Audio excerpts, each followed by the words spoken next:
Welcome back to my channel. இன்னைக்கு நம்ம என்ன பார்க்க போறோம்னா உடச்சக்கடலை ஸ்வீட் தான் பார்க்க போறோம். இதுக்கு நான் ஒரு கப் உடச்சக்கடலை எடுத்து வச்சிருக்கேன், வெல்லம் எடுத்து வச்சிருக்கேன். இந்த உடச்சக்கடலை வந்து இப்போ நம்ம நல்லா பவுடர் ஆக்கிக்கலாம்.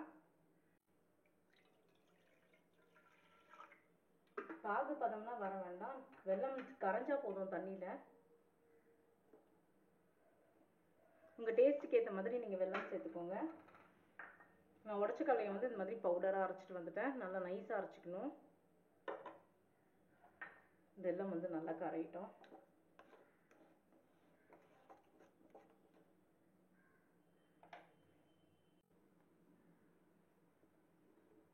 தண்ணி நல்லா கொதிக்குது, வெல்லமும் கரைஞ்சிருச்சு.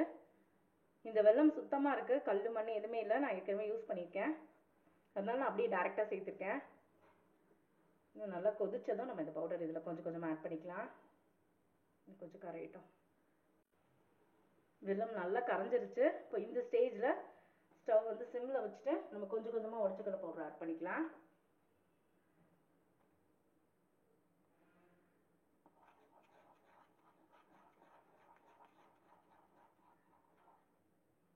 ஸோ கட்டி இல்லாமல் நல்லா கிளறிக்கலாம்.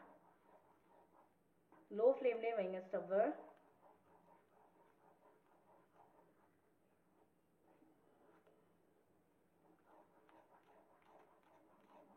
உங்களுக்கு இந்த கலரே ஓகேன்னா அப்படியே விட்டுடுங்க, இல்லைன்னா வேணும்னா ஆப்ஷனல் தான் கேசரி பவுடர். நான் இப்போ இதில் கொஞ்சமாக கேசரி பவுடர் ஆட் பண்ணிடுறேன்.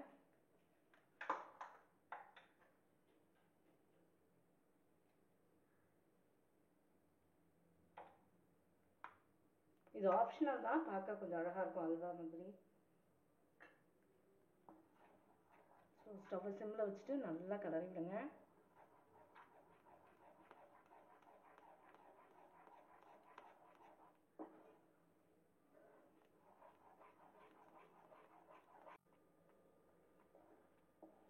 இந்த கன்சிஸ்டன்சி வந்தபோது நம்ம எண்ணெய் சேர்த்துக்கலாம். ரீஃபைண்ட் ஆயில் சேர்த்துக்கோங்க, வாசனை இல்லாத சன்ஃப்ளவர் ஆயில் எதாக இருந்தாலும் பரவாயில்ல.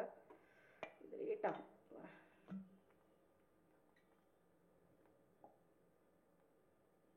ஒரு அரை கப் எண்ணெய் சேர்த்தா போதும், குட்டி கப்பில். இப்போ இது இன்னும் நம்ம அப்படியே இது பண்ணிகிட்டே இருக்கலாம். இதுக்கப்புறம் நான் லாஸ்ட்டாக கொஞ்சம் நெய் சேர்ப்பேன். ஸோ அது கரெக்டாக இருக்கும். நீங்கள் முழுசுமே நெய்யில் ஆட் பண்ணாலும் நல்லா தான் இருக்கும். நான் வந்து இது ½ கப் ரீஃபைண்ட் ஆயிலும் லாஸ்ட்டில் நெய்யும் சேர்க்க போகிறேன். ஸ்டவ் எப்பவுமே லோ ஃப்ளேம்லேயே இருக்கட்டும். இதோட இது நல்லா வந்து வரணும்.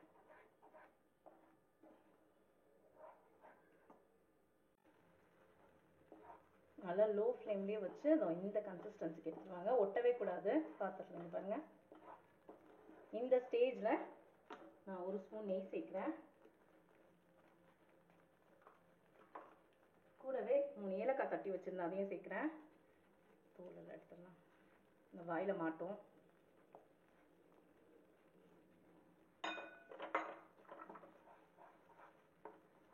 ரொம்பவே டேஸ்டியான உடச்சக்கடலை ஸ்வீட் ரெடி ஆயிடுச்சு. ஸ்டவ் ஆஃப் பண்ணிட்டு சர்வ் பண்ணிடலாம். ரொம்பவே டேஸ்டியான உடச்சக்கடலை ஸ்வீட் ரெடி ஆயிடுச்சு. நீங்களும் ட்ரை பண்ணி பாருங்க, குழந்தைங்களுக்கும் கண்டிப்பாக பிடிக்கும். இந்த வீடியோ பிடிச்சிருந்தா லைக் பண்ணுங்க, ஷேர் பண்ணுங்க, சப்ஸ்கிரைப் பண்ணுங்க. தேங்க்யூ.